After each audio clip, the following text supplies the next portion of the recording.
Welcome to Knife Thoughts. This video is going to be my full review of this knife, and this is the Traditional Pocket Knives Sugar Maple Jack. And so this is the newest design by Austin of Traditional Pocket Knives, or C. Risner Cutlery.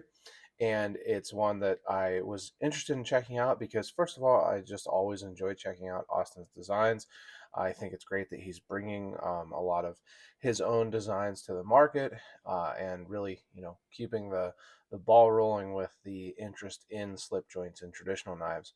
And then also because this version was available. So this is crystallized titanium, and I knew that it would go really well with another knife that I have in the Jack Wolf Knives Bionic Jack. So I'll show you a comparison a little bit more later, but this is a slip joint, so it's non-locking. It has a nice strong pull, I would say close to an 8, 7 or 8, and it's still easy to open for me. Has a nice deep long pull here, as you can see. That way you can get a good bite on it with your finger and thumb, index finger and thumb if you want to pinch it. I have no trouble at all pinching it, which is what I generally prefer for slip joints, particularly single blades slip joints. But you can also use that long pull to use your thumbnail, and it works really well.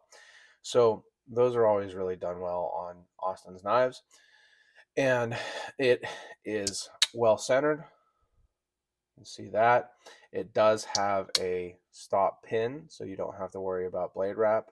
That stop pin goes, into this choil here, and that way it stops the blade, it doesn't over travel and hit the backspring like a lot of traditional knives that don't have that stop pin. So that's always a positive for me. I really dislike blade wrap, but you also don't have to worry about a proud tip on this. You can see that it sits well within the frame there. So, you're going to be able to sharpen this thing basically until it's gone before you have a proud tip. The blade is what Austin has called a modified sheepfoot blade. And so it's definitely modified in that, first of all, it is not a straight edge. So a fully traditional sheepfoot would have a straight edge and a parallel spine, and then a curve down towards the edge on the spine. So this is a very traditional sheepfoot. It has been sharpened a lot, so it's not 100% straight on the edge, but you get the picture there. And then, for example, Austin has the Lake Champlain Barlow. Great, very big, hefty Barlow that Austin put out. I really like this one. This is a very traditional sheepfoot. So you can see that it has that straight edge, 100% straight, no belly to it, and it's parallel with the spine, and then the spine has this kind of abrupt turn down towards the edge. So this is a traditional sheepfoot as compared to this modified sheepfoot. I do think this is along the lines of what you might hear called a reverse Tonto. Particularly, that was kind of popularized, I think, by the Benchmade Osborne. So, it's I don't think it actually makes that much sense for it to be called a reverse Tonto, but you will see this type of blade shape called that, I believe. So it's a nice blade shape. I have used this knife a good bit, and now I will say that Austin's designs tend to be heftier, so they tend to have relatively thick blade stock, or at least similar to other things like Jack Wolf knives. But then they're really ground to be sturdy and be able to be used kind of heavily, I think, without chipping and stuff like that. So it's not as thinly ground. Hopefully you can see that. It's not as thinly ground as something like a Jack Wolf knife. Maybe you can see it there at the heel, but it does cut. Like, I used it for all my general EDC tasks, and it cut well.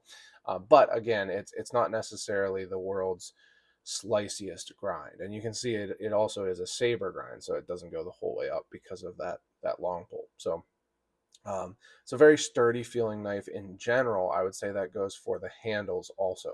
So it has what I would call like a modified sow belly style handle. So it's got this curve to it here.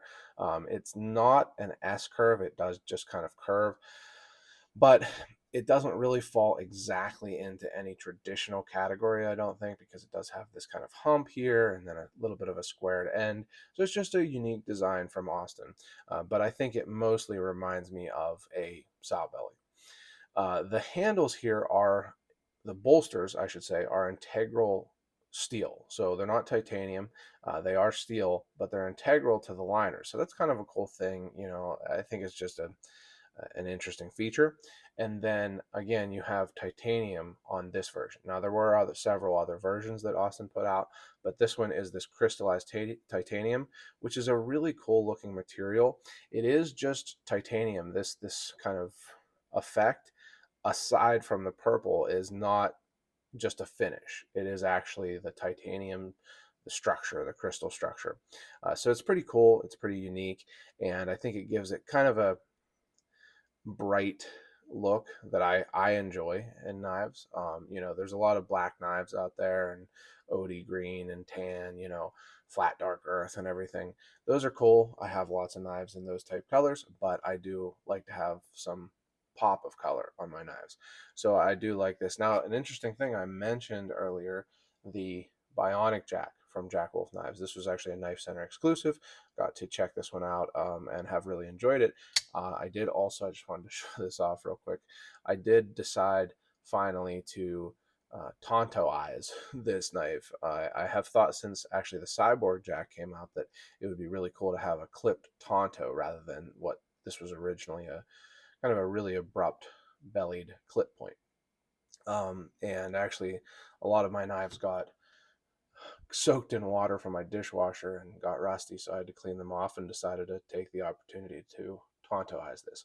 But anyway, back on track here. They actually are a little bit of a different color, and it's no surprise because it's just, it's anodizing, so it can be different.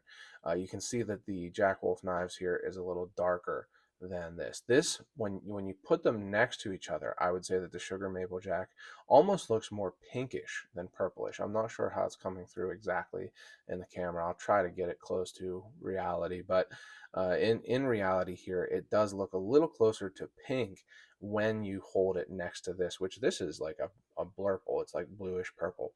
So just kind of an interesting thing, but they do still go together really nicely, I think. Now I wanted to give you some size comparisons. So there's the Sugar Maple Jack. Here is another recent design from Austin. This is the Kentucky Holler Jack. So a little easy open. Same deal, relatively hefty kind of for its size knife. So you can see size comparison there. And then here is a Case Barlow. And then here is a GEC number 15 Barlow. So you can see it's a pretty medium-sized length knife on the Sugar Maple Jack.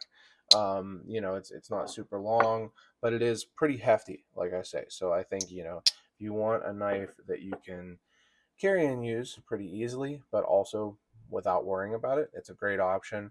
And just another cool design from Austin at C. Risner Cutlery. You can see, I probably should mention, you can see it has 154 cm steel, which I think is an interesting steel choice because it's, at this point, it's not necessarily like a super steel. It's not like a super popular steel, but it's a really good steel. I think it's a really good steel to have on a knife like this, especially for the price. So, just a well-built knife. You can see there's no gaps. I'll show you the action again. Really hefty, like I say, 7 or 8. But not quite as heavy as the recent Hedgehog was that Austin got. That one was really a heavy pull. So I've really enjoyed getting to check this out. I want to say thank you, as always, to Austin for the opportunity. If you decide to pick this up or anything at Traditional Pocket Knives, make sure you use the link in the description, and you can try the code KT10. It'll work on some things like these, and some things they can't have discount codes on. But give it a shot. And if you enjoyed this video, make sure you give it a thumbs up. You can leave any comments below. I'd love to hear what you think of this knife and Austin's other designs. Check out my website, knifethoughts.com, where I post articles, videos, and gear. And last but not least, as always, don't forget to go out and do good.